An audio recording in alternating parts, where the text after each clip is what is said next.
આજથી 2 દિવસીય જીએસટી કાઉન્સિલની બેઠક શરૂ થશે। ઘણી વસ્તુઓ પર ઘટાડી શકે ટેક્સ।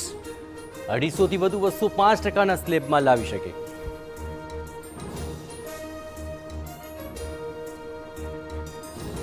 પંજાબના 12 જિલ્લામાં પૂરની સ્થિતિ। 3 લાખથી વધુ લોકો બેઘર, 15 લાખથી વધુ લોકો પ્રભાવિત।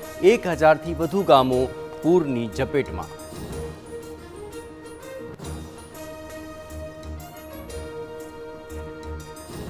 સુરતમાંથી આંતરરાષ્ટ્રીય સાયબર સ્લેવરી મામલે નવો ઘટસ્ફોટ। માસ્ટરમાઇન્ડ નીરવ ચૌધરીના વોલેટમાં 1.20 લાખ USDT જમા થયાનો ઘટસ્ફોટ।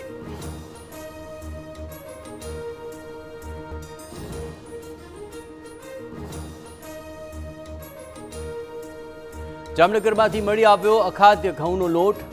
હાપા માર્કેટિંગ યાર્ડ નજીક આવેલી પેઢીમાંથી લોટ મળ્યો। પુરવઠા વિભાગે દંડ ફટકાર્યો।